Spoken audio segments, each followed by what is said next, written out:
Hello and welcome to Community Connection. I'm Iowa City Mayor Bruce Teague. The pandemic continues to cause a financial burden for many Iowans who, through no fault of their own, have fallen behind on bills, rent, or mortgage. Hundreds of millions of dollars are now available through the Iowa Rent and Utility Assistance Program and the Iowa Homeowner Foreclosure Prevention Program. Today, we're going to discuss requirements and the application process for these COVID-19 relief funds. Here to help us understand how this program works is the Executive Director of the Johnson County Affordable Housing Coalition, Sarah Barron. Thank you for joining me today. Thank you so much, Mayor, for the opportunity. Well, the past year in 2020 was really rough for a lot of people within our community. What have you been hearing through your organization? Yeah, we've been working on issues related to affordable housing for a very long time. And we know that even before the pandemic, there were many households in our community who live here and work here and are not able to afford housing in Johnson County. However, the pandemic did make it much more of a serious issue for more people and a harder hurdle for others to get over. Lots of people had reduced hours, lost their jobs completely. We're just really struggling to make ends meet. Many families also had increased costs because of the pandemic. All of a sudden, they were looking at childcare they didn't have to consider before, medical expenses, and other things like that. So we know that many, many households in Johnson County and across the country are struggling to pay their basic housing expenses. Yes, and financially, you just went through various things that during the pandemic, there was a decrease in income, but some expenses for individuals increased. And if you don't have, your the maintenance funds to even, get through your day to day, that causes some challenges. But there is a program out that will help with Iowa Rent and the Utility Assistance Program through IFA. Can you tell That's us? right. Can you tell us who can apply for those funds? Yeah, well, first let me say that there was some money available in 2020 as well for a similar program. That was funded by the CARES Act, and Iowa put some of their CARES Act money toward rent, mortgage, and utility assistance. After that money was gone, at the end of 2020, the federal government passed some legislation that included $25 billion for renters to help them pay their rent and utility costs. The state of Iowa received a little north of 200 million of that money for all of the counties except for Polk County, which got its own funding. And so now the state is working to get that money into the hands of, well, through the hands of renters to the landlords and the utility providers who have all faced unpaid bills together. So the people who are eligible for this program are renters.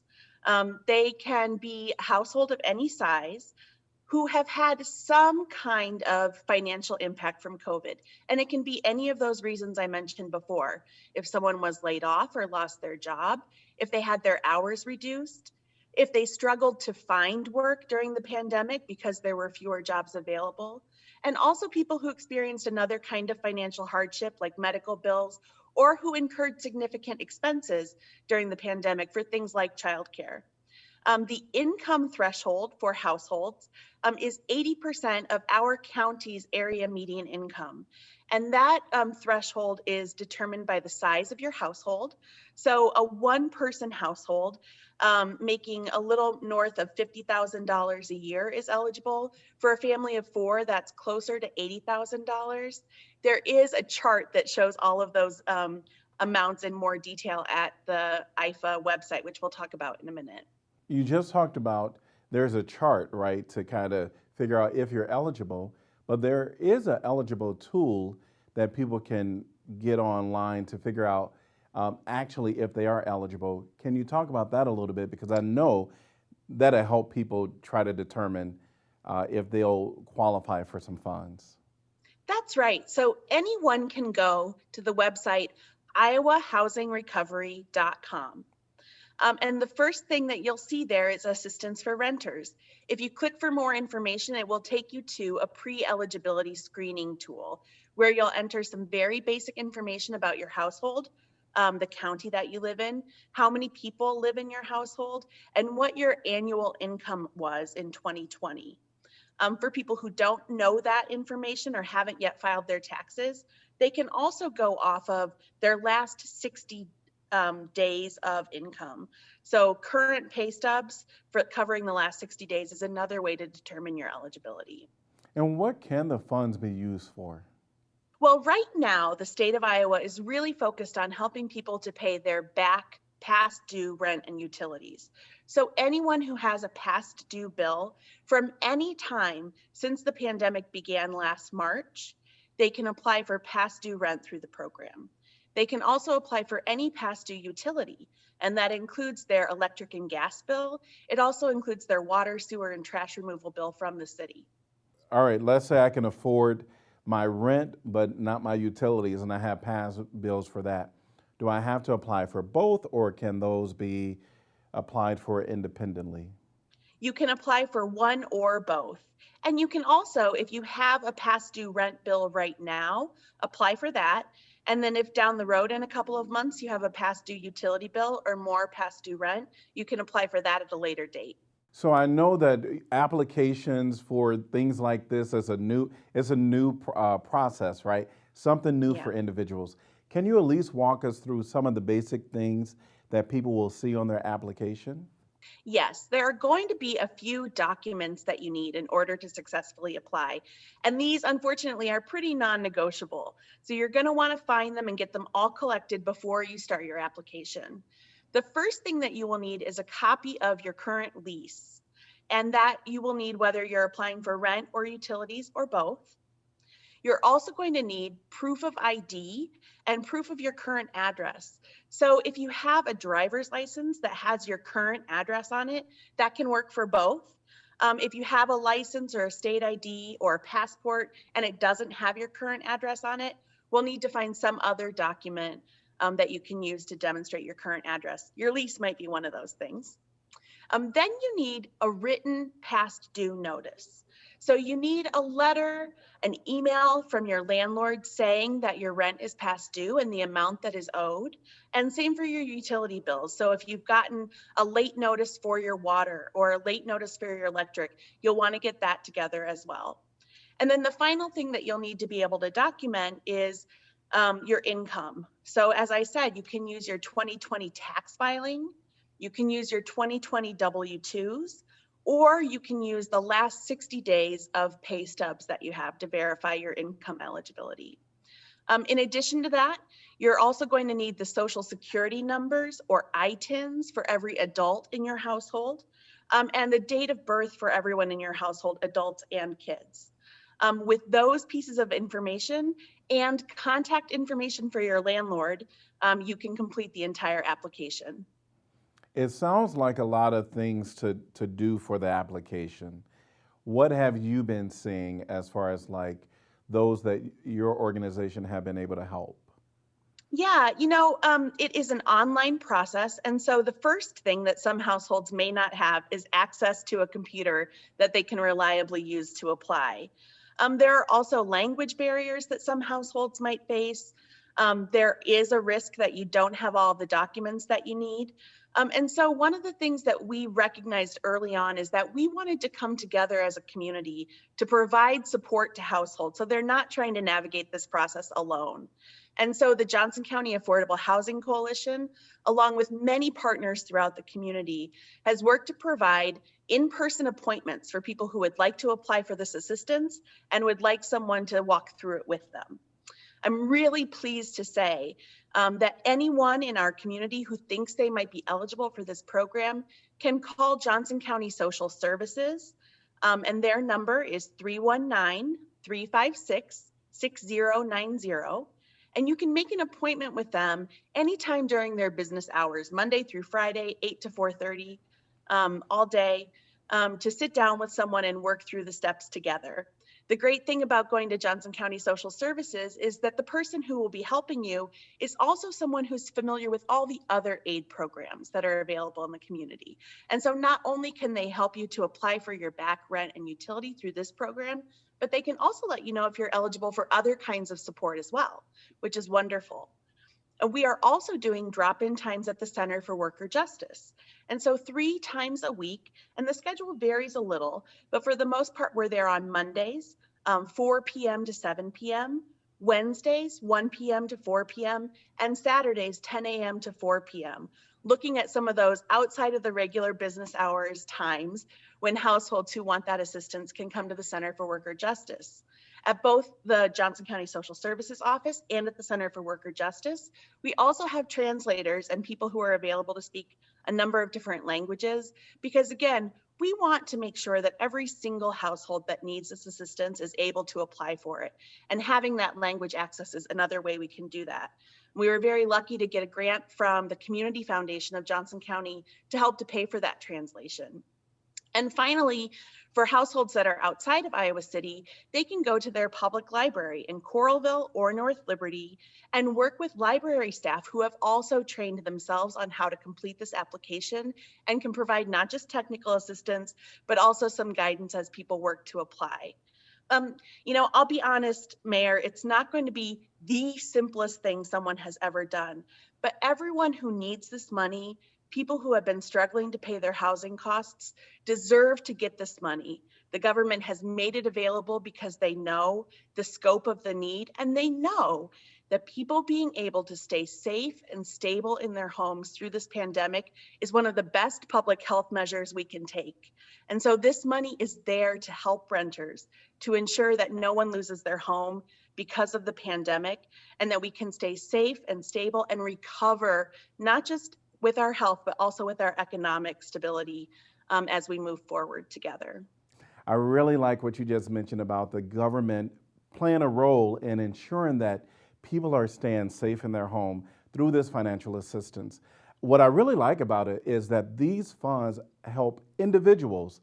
We hear a lot about businesses receiving the PPP money, but these are funds for individuals throughout the United States, and specifically the funds that we're talking about is here in our local communities. So happy about that. But now you just talked about renters, right? Mm-hmm.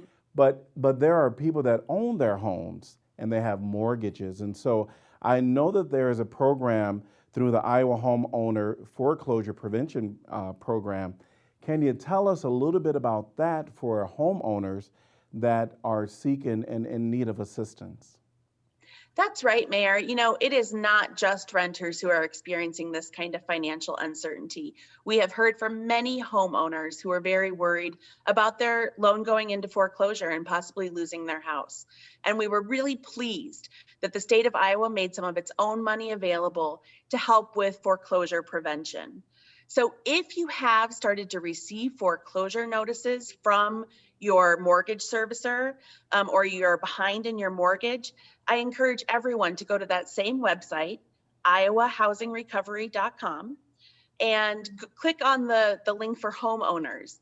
They are assisting with up to 4 months of mortgage costs, and they have a system of prioritization so that the people who are the closest to losing their homes can receive the assistance first, but anyone who's concerned about a past due mortgage bill should apply and get their information in there so that they can determine their eligibility for that help. Now you just mentioned that they'll go back 4 months worth of assistance. Is there anything else that we should know about how much individual assistance can be received?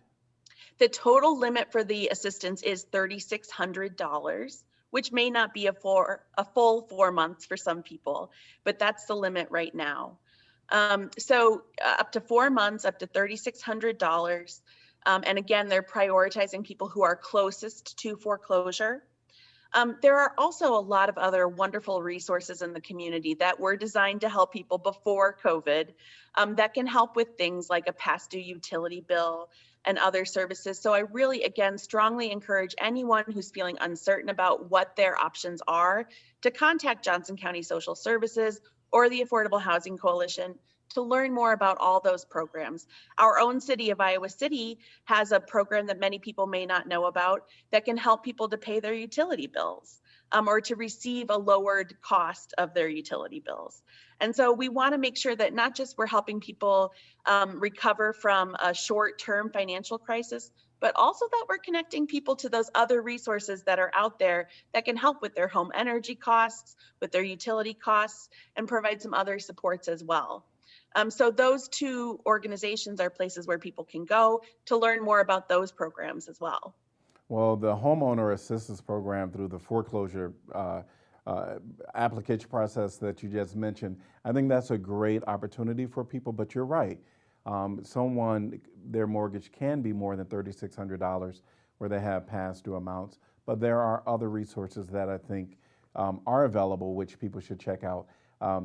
But going back to this mortgage opportunity, what are the documentation needs that homeowners would have to submit when they submit their application? So this program is different than the other one. It has different eligibility criteria and different documentation. The first thing that you'll need is that past due statement from your mortgage servicer. You're also going to need two different statements of income. One, what your income was before COVID, and then a second statement of your income showing how your income has been reduced since COVID. So basically something that can show an income loss. And that might be a paycheck.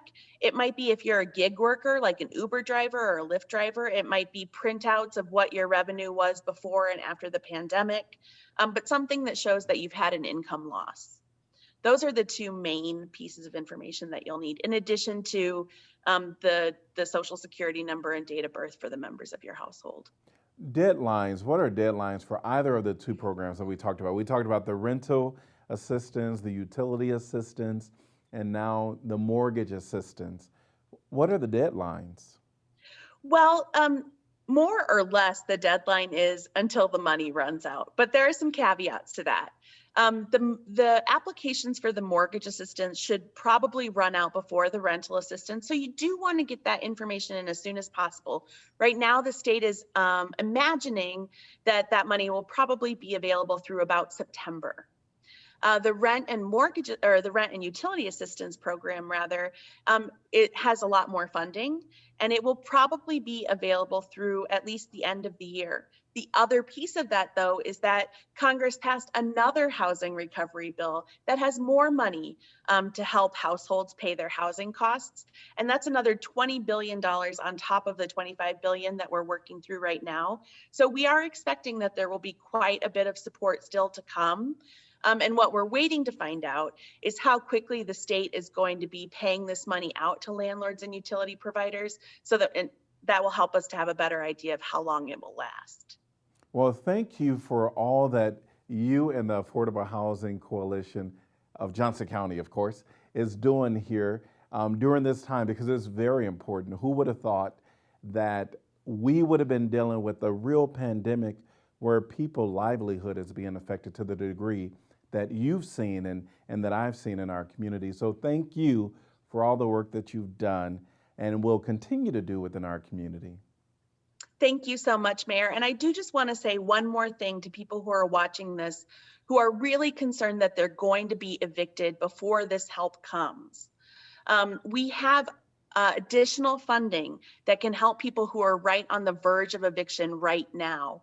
And if you have an eviction hearing scheduled, or if you're very concerned about eviction, if your landlord has been mentioning they're looking at eviction, I encourage anyone watching this to call Shelter House directly and tell them about the situation. And they have other money that can help prevent eviction.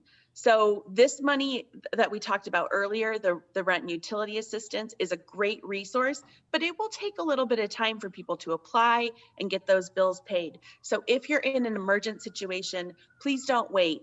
Apply for the money, but also contact Shelter House and let them know what you're facing, and they can help work with you and your landlord to prevent an eviction. There is also an eviction moratorium right now. You have to file some paperwork in order to be protected from eviction. And so someone at Shelter House or someone at Johnson County Social Services or the drop-in centers that I mentioned earlier can help you fill that paperwork out as well. And that lasts through June 30th. But again, you're only eligible for that protection if you file some paperwork with your landlord. So it's great to check in with someone and make sure you've got all the T's crossed and I's dotted before you rely on that protection. Great information, a lot of information for those within our community and for individuals that actually don't have the need for mortgage assistance, rent or utility assistance, or even face an eviction. You may know someone. And I think this, the video that we're talking about today could be really beneficial. And so I encourage everyone to share this with individuals that they know are struggling, because you never know. It That's just might be the one key that keep them surviving another day. So thank you so much for all that you've done. Really appreciate you and the Johnson County Affordable Housing Coalition. You're all awesome and amazing, and really appreciate you being in our community. Thank you so much, Mayor.